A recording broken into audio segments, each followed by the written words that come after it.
माणसाचं अस्तित्व संपत नसतं. हाथी घोड़े तोप तलवार फौज तो तुम्हारी सारी है, जंजीर में जकड़ा राजा अब भी तुम पे भारी है. श्रीमंत राम राजे साहेब तुम आगे बढ़ो, हम तुम्हारे साथ है. विजय असो, हम तुम्हारे साथ है. मंडळी खूप खूप धन्यवाद. कार्यक्रम एवढा मोठा घेतला गेला आहे सचिनराव मला सकाळीच सांगून गेले होते. काल आम्ही जेव्हा कार्यक्रम हा निश्चित केला तेव्हा नगरपालिकेची आचारसंहिता नव्हती.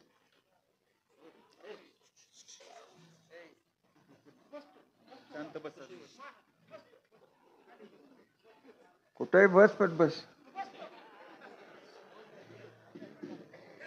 आज परिस्थिती अशी आहे की 17 तारखेला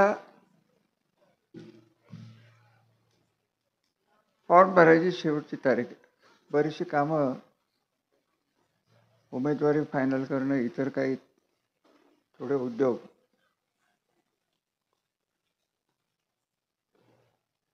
या सगळ्याच गोष्टी बाकी आहेत. त्यामुळे आमचे धाकटे बंधू खूप हुशार.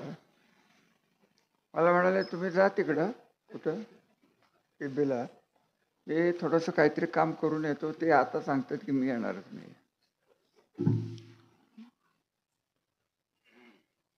म्हणजे साधा विषय. तुम्ही सगळ्यांनी दोंबलकोडी सांगितली, हे सांगितलं, ते सांगितलं, अमुक झालं, तमुक झालं.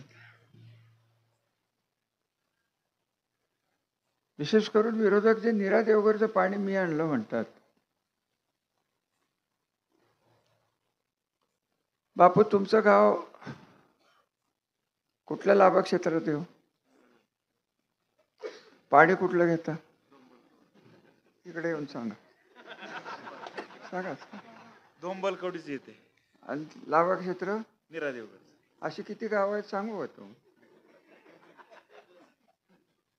साधा विषय म्हणजे पाणी यायला त्यांनी त्यांच्या काळात काम केलं नाही ना, अशातला भाग नाही. फार तांत्रिक बाबी आहेत. मी तुम्हाला एकच सांगेन की मला त्या सद्गृहस्थाला एकच विचारायचं आहे. हे नीरा देवकर धरण झालंच नसतं, हे पाईपलाईनचं पाणी पुढे आलं असतं का? आज तुम्ही दिनकरराव 95 सालपासून माझ्या बरोबर सावलीसारख्यात. तेव्हा मी काय लंगडत होतो का? ठीक आहे, वय झालंय, क्रिकेटच्या दुखापती आहेत, परंतु त्याही पेक्षा डोंगरात बोंबलत फिरत होतो. त्याच्यामुळे हे बस हे कारण अनेक असतात. बापू पैलवान बसलेत, पैलवानांनाही त्यांनाही माहिती आहे की शेवटी गुडघ्याचे आजार लागतात. तत्कालीन काळात सकाळी 10 वाजता मी बरोबर मंत्रालयाच्या 6व्या मजल्यावर असायचो आणि संध्याकाळी 5:30ला जिने उतरत किंवा लिफ्टच्या खाली आहेत. ते दुसरं काय, ते कारण अशी आहेत. हे जर पाणी अडवलं नसतं कमीत कमी, हे पाणी कर्नाटक आणि आंध्रला गेलं असतं. दोन्ही राज्य, तुम्हाला कोणाला कल्पना आहे की नाही मला माहित नाही, तरुण पिढीला मला एकच सांगायचं आहे, कृष्णा नदी ही शेवटी मिरजेच्या पुढे कर्नाटकात जाते, कर्नाटकातनं आंध्रला जाते आणि बंगालच्या उपसागराला जाऊन मिळते.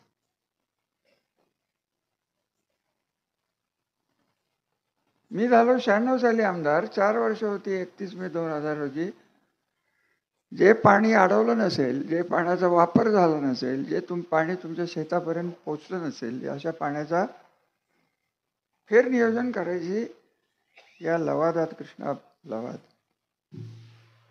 आणि तेव्हापासून जेव्हा मला आज ती रात्र आठवते की मी ते वाचलं, मला वाचायची सवय आहे. थोडाफार कायद्याचा अभ्यास केल्यामुळे अर्थ समजण्या इतपत डोकंही देवाने मला दिलं. 4 वर्षात आपल्याला किती पाणी अडवायला लागणार आहे याचा हिशोब मला रात्रभर झोप आली नाही.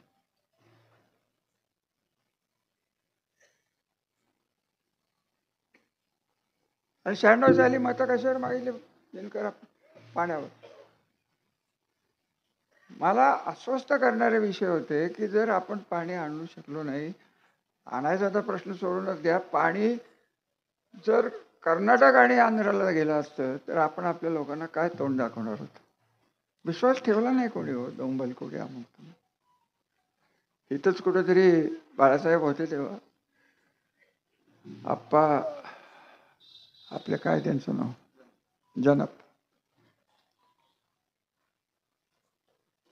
जनप्पाला मी चॅलेंज दिलं होतं, पाणी आणून दाखवेन हे दाखव. आजही जनप्पा पुण्यात अन्नमन्न भेटतात, सुखात आहेत, तुम्ही सगळे सुखात आहेत. मी काय केलंय ते सांगायला आलेलं नाही. मी काय केलंय ते तुम्ही बघताय, त्याचा उपभोग घेताय, तुमची गरज आहे. हे खरं आहे की ग्रामीण भागात साधी सुधी घरं बघितलेली. आज तिथं सिमेंटची घरं दिसत आहेत, स्लॅबची घरं दिसत आहेत. आणि त्याहून इथं सुख जर असेल, माझी अशी समजूत आहे की आपल्या संबंध अंधरूड ते आदरकी या टप्प्यापर्यंत लोखंड बाजारात आणि कळंबोलीला विशेष करून लोक जी होती त्यातली बरीचशी राहिलीच नाही बाप. खरं आहे ते, तुम्ही आपलं जपून बोलतो. हे चॅलेंज मी शशिकांत शिंदेच्या सभेत, नरेंद्र पाटलाच्या सभेत दिलं होतं. म्हटलं तुम्ही मला बोलवलंय अण्णासाहेब पाटलांच्या विचार, म्हटलं मी तुमची युनियन घरी घेऊन जायला आलो. आणि आज मला ही लोक जेव्हा भेटतात, मुंबईत भेटतात, कळंबोलीला भेटतात, काही लोक फलटणमध्ये भेटतात,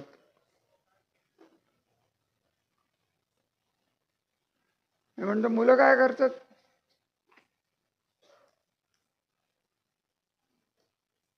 तांब्याच्या शेजारचं गाव कुठलं, सालप्याचं एक नाव विसरलो मी. माथाडी कामगाराचा मुलगी नेहमी मला येणार, मुंबईत भेटणार, तोही भीतो भेटायला आला. काय त्यांनी माझ्याकडे मागावं. तर IT इंजिनियर माझी मुलगी झाली, तिला नोकरी द्या. आता ह्याच्याहून काय करायचं राहिलं. IT म्हणजे तुला कळलं असेल बाळ मी काय म्हणतो. बाप हमाल, लोखंड उचलून पाठी केलेल्या, आणि 10-20 वर्षाच्या काळात त्याची मुलगी IT इंजिनियर कुठं मुंबईत झाली आणि तिला नोकरी मागायला हट्ट करत होत्या माझ्याकडं. आता अजून काय करायचं राहिले एवढं सांगाल मला. माझं काय म्हणणं नाही. काय असतं हे लोकशाहीत, काम सुरू करतो एक, शुभारंभ करतो दुसरा, भूमिपूजन करतो दुसरा, आणि उद्घाटन करतो तिसरा. तसं हे तिसरे फक्त उद्घाटनाला झाले, कुठेही गेलेले नाहीत, काही केलेलं नाही. आज टीका टिप्पणी करायची वेळ नाही. मी तुम्हाला एकच सांगतो की आज आपल्याला इलेक्शन कुठं पाणी किती जास्त आणता येईल याला मर्यादा आहेत. आणि यांनी तुम्हाला कितीही सांगितलं मी हे केलं आणि ते केलं, ते आता जास्त बोलायला नको. तुमच्या पुढचा प्रश्न जो आहे, हे जे 30 वर्षात आपण सगळ्यात जास्त चांगलं काय कमवलं असेल बाप. तुम्ही सगळे जुने जाणते इथे पैलवान बसलेत.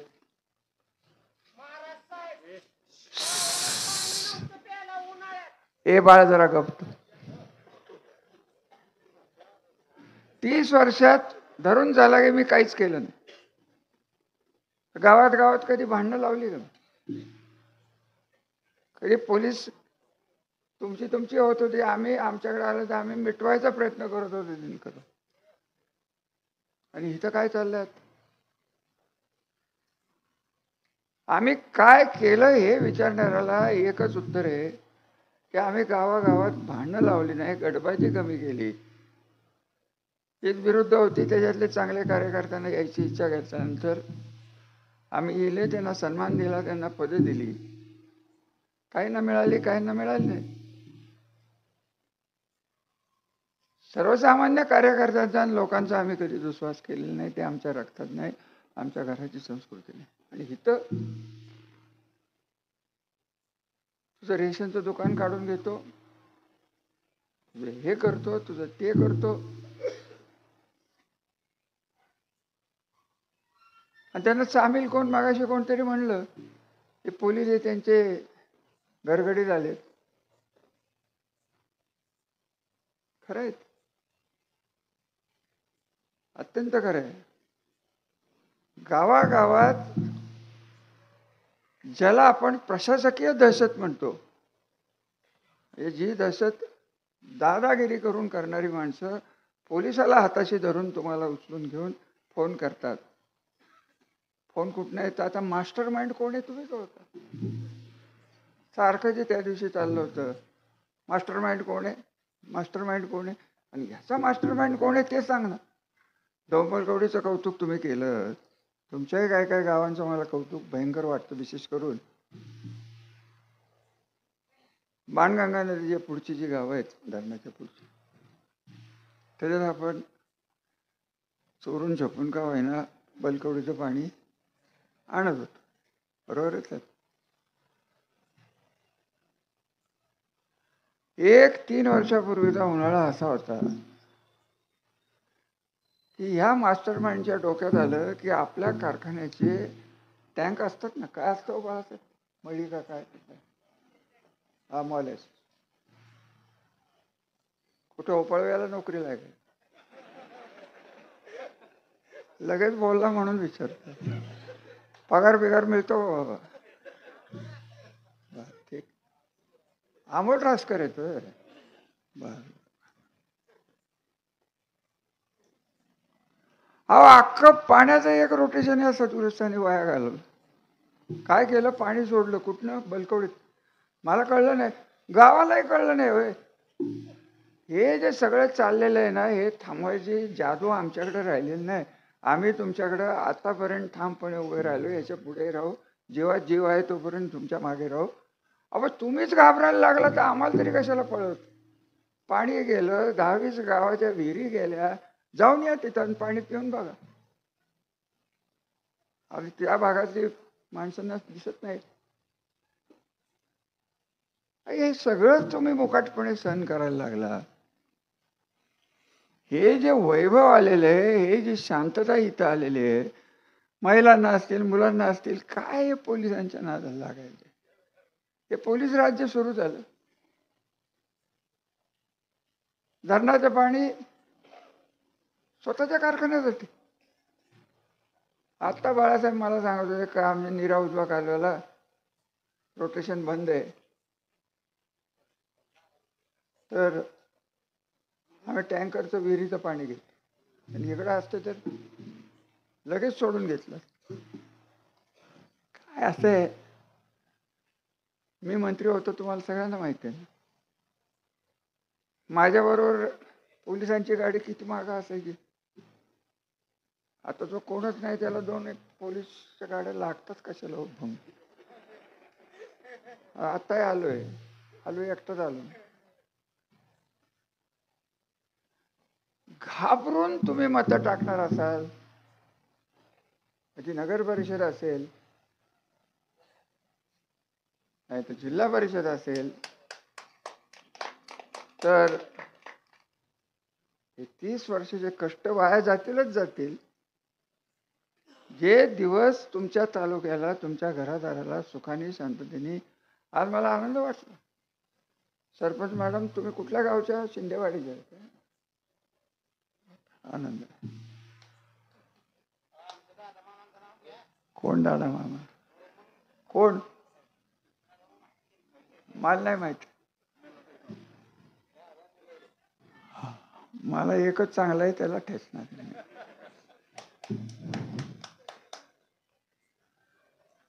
माझं म्हणणं काय म्हणजे एक लक्षात घ्या की हे केलेलं तुम्हाला घालवायचं असेल तर आम्ही काही त्याच्यात सामील होणार नाही. आम्ही जे दिले 30 वर्षात दिले, हे पुढचे 300 वर्ष तरी जगायला पाहिजे आणि तुमच्यापर्यंत राहायला पाहिजे, या हिशोबाने आपण हे दिले. तुम्हालाच ते खावत नसेल, तुम्हाला जर जुने दिवस आठवत असेल, हे नवीन पिढीला काय दोष देण्यात अर्थ आहे? आता दौंबलकवडीचं आपण एवढं कौतुक करतो. मला आठवतं मी बिबीला पाणी पुजण्याला आलो होतो, महिला कालव्यात उतरल्या होत्या. एक कुठेतरी वरती असं थोडंसं धबधब्यासारखं आहे बघा, लेवल डिफरन्स आहे म्हणजे तिथंच आपण पाणी पूजन घेतलं. मला वाटतं धनगरवाड्याच्या वर कुठेतरी असेल बघ.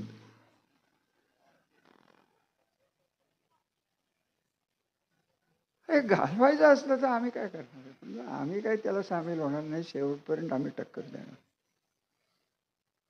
त्याला मागे कष्ट आहेत, त्याच्या मागे स्वार्थ आहे. तुमचा स्वार्थ आम्ही बघतो, तुमची स्वप्न आम्ही बघितली, तुमचं घरदार फुलवण्यासाठी आम्ही कष्ट घेतले, परंतु ज्यांच्यासाठी केलं त्यांनाच त्याची किंमत नसेल. आता ह्या पोरांचं काय घेऊन बसलं हो? 2010ला पाणी आलं, 2009 2005 साली जन्मलेल्या पोरांनी दुष्काळ कशाला बघतोय? तो टँकर कशाला बघतोय? सरपंच तो काय बघणार? पाणीच बघणार. त्याला काय त्याचं कौतुक? काय कौतुक राहणार? आपल्याला पुढं काय करायचंय ह्याच्यावर कोणच बोलत नाही.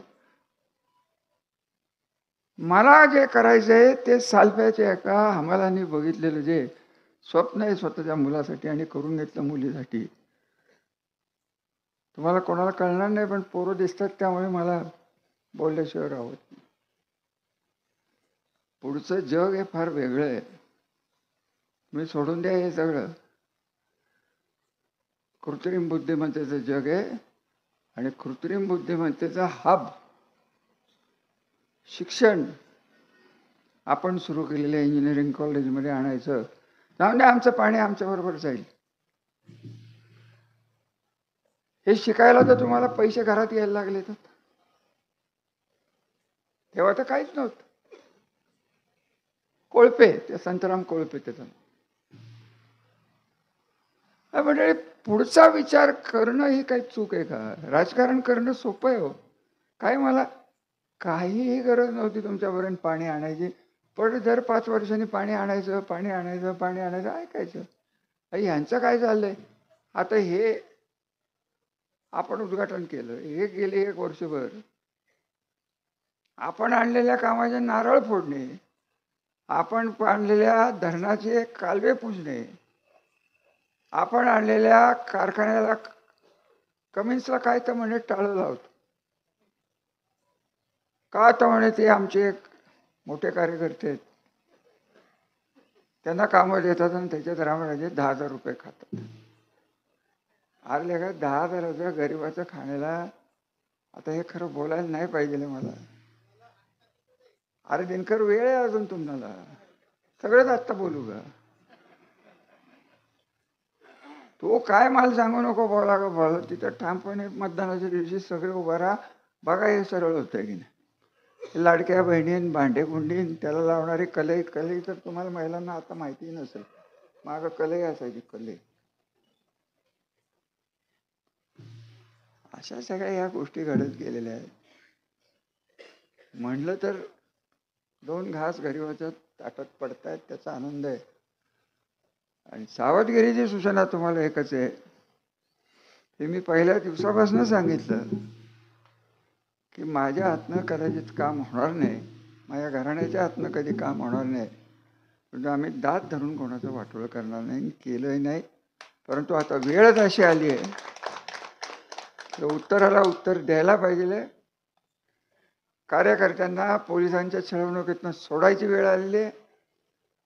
आता कोण लोक आमच्यात सोडून गेली, काल परवाही गेली, त्याच्या आधी गेली, जाऊन ना गेलीत. काय असतंय तुम्ही एक लक्षात घ्या, मूठ आवळून धरलेली असते. जेव्हा मूठ रिकामी होते तेव्हा मूठ काय अशी परत रिकामी राहत नाही.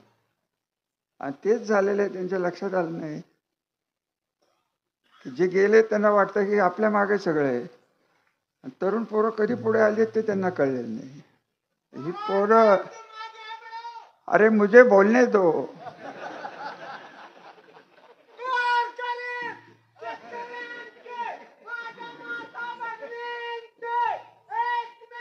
कोणाचा आहे रे पोपटा?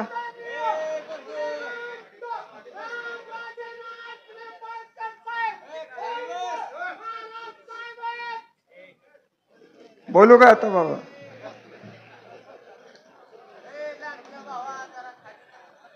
कुठल्या गावचा आहे हो? बापूंचाच आहे.